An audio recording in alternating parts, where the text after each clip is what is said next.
What is up, guys, and welcome to another video. The Knicks beat the Washington Wizards 121 to 105. So this is going to start a four-game winning streak. Um, my first kind of pregame note was make Poole inefficient. Make him take inefficient shots. He's an inefficient shot taker. That's what he does, and that's what he's done this whole entire season.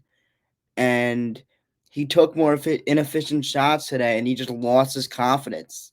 Ever since he's a Warrior, he just has lost his confidence, and it was just hard to watch because he tries to do a little bit too much, and just if we can make him uh do a little bit too much, then we win that battle.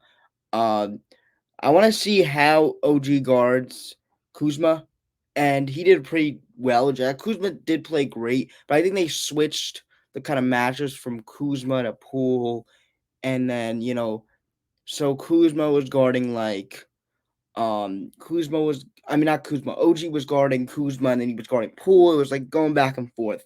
So that's kind of like what the answer was. Tyus Jones, is it a Nick tryout for him? I don't know.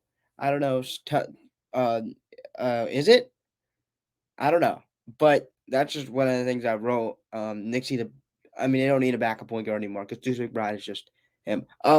But rebounding is the Wizards' biggest issue, and I knew going in this game, if their biggest issue is rebounding, you're not going to beat the Knicks. You're just not, and it's just a recipe for disaster. Especially with the team they bring out every single night, you're not beating the Knicks, especially if you can't rebound. So that was I knew automatically if you can't rebound, you're not beating the Knicks. There's no way. Ihart has that little floater, which I love. He just flicks it up, and it's just amazing to watch.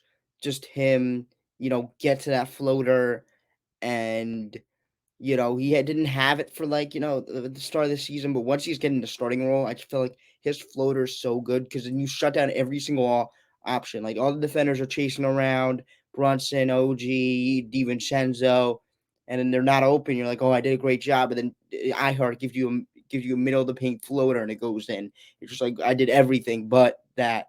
As a starter, Don DiVincenzo is shooting 47%. I don't know if it's from three or from two, but he's shooting pretty efficiently from three as a starter. I just felt like that was perfect because him and Brunson have that kind of connection, and he just can play with anybody with his defensive versatility and his defensive just IQ and getting in the passing lanes. Defensive he's a safety kind of defensively. He just gets in those lanes, gets in those passing lanes.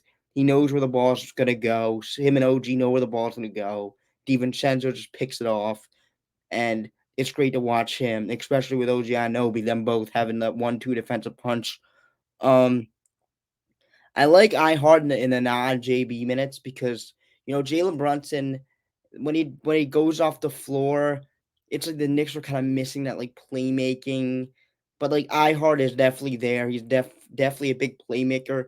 But again, Thibodeau does not want to run a I mean, Thibodeau does not trust Precious. I think Precious should come back out with JB whenever he comes in back, so they can give iHeart a rest. But I do like iHeart with the bench unit, um, because of his passing, because you can lean on that floater if nothing's open, and because you can just lean on his passing ability in the middle of the floor. If they try to run a zone, you can just lean on him in the middle of the floor, making good decisions, just cutting back door. It's a free cutting basketball with him because he just knows who's cutting, who's open, who's not open, who who's looking a wrong way on the defense where somebody can just cut back door. Like he has that basketball IQ that definitely could help a bunch of young players off that bench, just get easy buckets.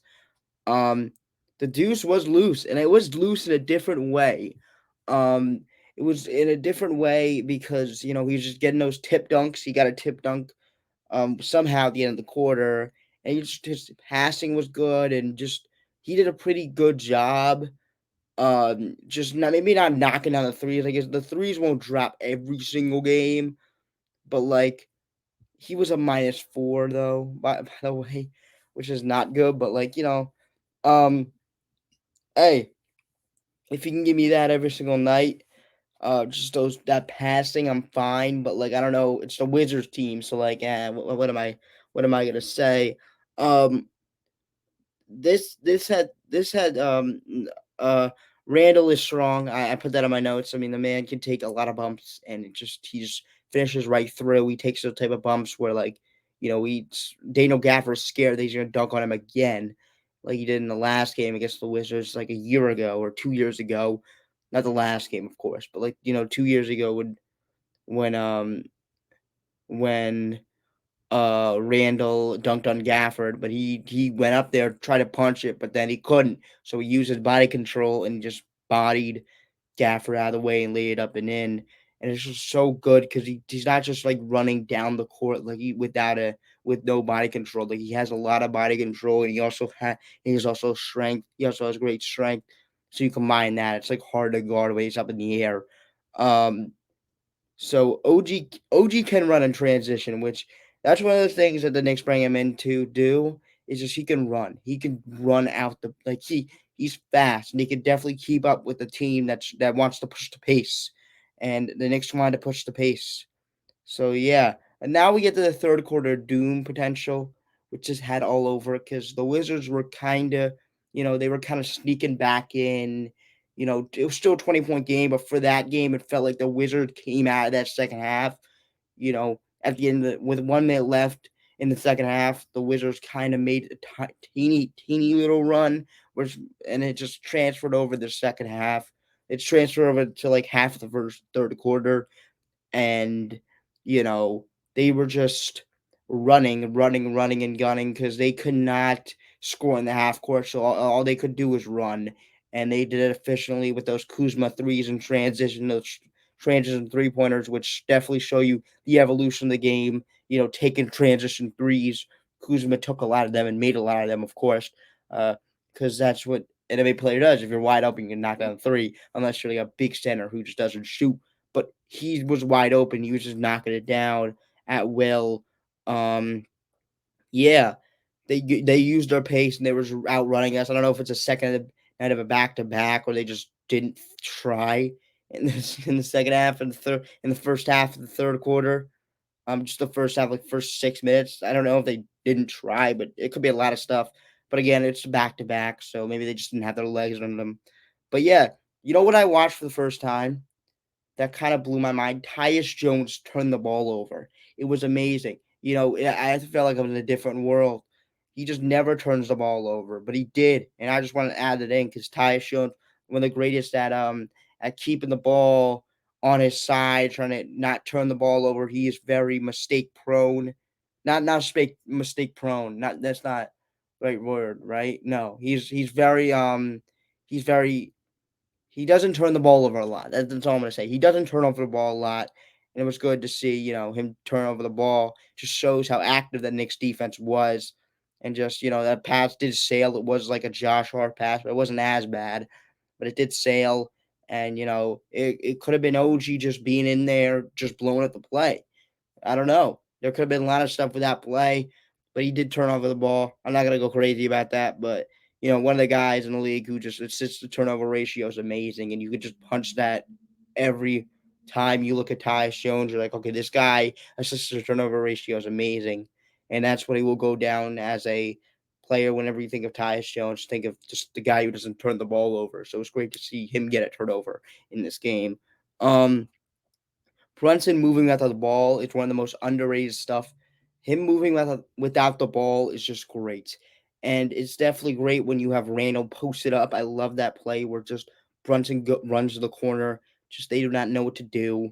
They think Brunson's going to get the ball back to cook him, or he just can go like right, or or once you turn your head to look and dig down on Randall, Brunson's just going the other way to the corner, and he can just knock that shot down with just so much efficiency, and it's just amazing. One of the downsides of the Wizards just pushing the ball was they did have a lot of turnovers. And I guess as a young team led by Jordan Poole as their starting guard is gonna have to happen. I know you signed Tyus Jones, but like still, like you have Jordan Poole. This guy, this guy, man, it's fun to watch when he's on. He's definitely a fun to watch player when he's on. When he's off, it's just like it's still fun to watch. I mean, if you like hilarious basketball and you like somebody who turns the ball over and just dribbles around, but you know, um, he is somebody who is turnover prone, and I think the Knicks took care of that. Really, 20 turnovers hit that mark. This is a young Wizards team that, of course, isn't good, so they really hit that.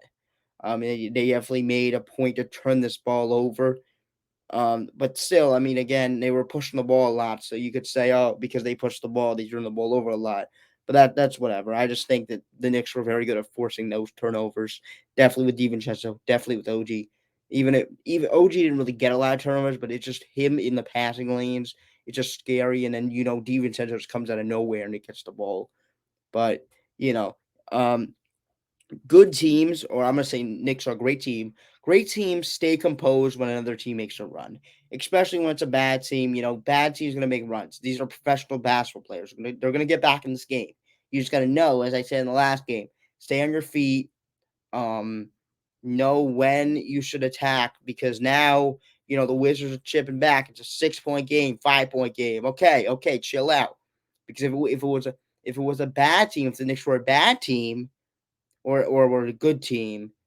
Not, there's difference between good and great. If you're a good team, you would probably just let the other team come back and probably win that game. The Wizards would win that game, but the Knicks are a great team. That just shows the levels of a good to great team. It's the great team can just be like, okay, professional basketball players do make runs. They do get hot. And it's going to happen because the Wizards didn't really shoot the ball well in the first half. So it's going to happen. Thibodeau was ready for that. He understood it. Now they're going to get hot because, professional basketball players do not stay that cold for the whole entire game. They're going to get hot. So let's relax. Let's evaluate how they're getting this run happening, and let's just shut it down as quickly as possible. And that's what the Knicks did by hitting shots, by just hitting a ton of shots. And after that, they stayed composed even though they weren't hitting shots. And that was one of the things I put in my notes. They didn't hit a lot of shots in the third. Kind of like something to look at because they didn't hit a lot of shots in the third. They didn't hit a lot of shots last game when the 76ers in the third. It could be something that comes back to bite them when they're playing a really good team. But again, they just have this different gear defensively that makes me feel like that's fine. And they have this different gear offensively that just makes me feel like okay, they can go on a run any single time, and you know that's great because we always were looking at a team that just whenever they gave up a lead, they would just flat lie flat on their back.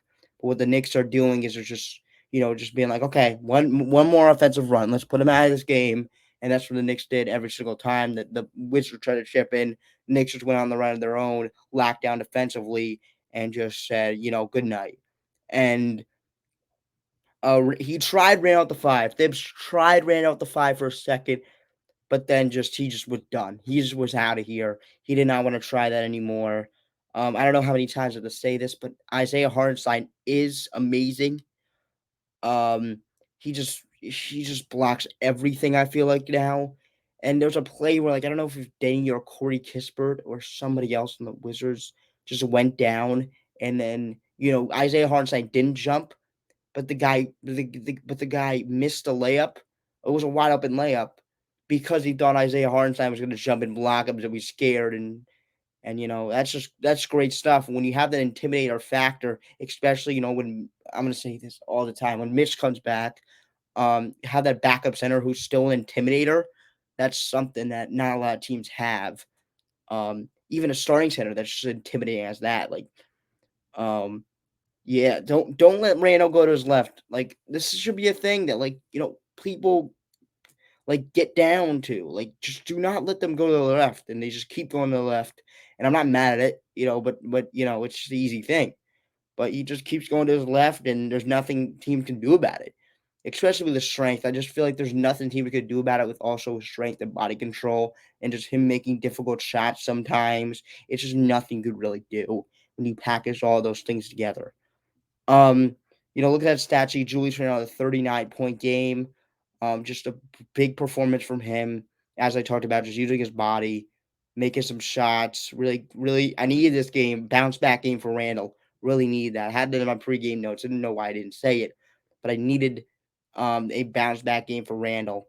OG Anunoby 9 points plus 11. That's one of my stats to look at, and he had I think he had 8 boards.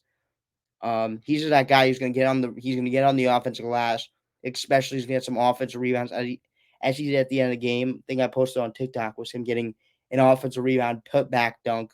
That's just the stuff with people who have athleticism do that. That's what Deuce did because no wonder those two guys did it because they have great athleticism. They can jump up there and they can throw it down over the centers. And that's just a luxury you have. Isaiah Hartenstein almost had 20 boards, almost. Didn't I mean he almost, but like it was a blowout, so like they just had to take him out. But again, another performance where like we don't want GMs to know how good Isaiah Hartenstein's playing.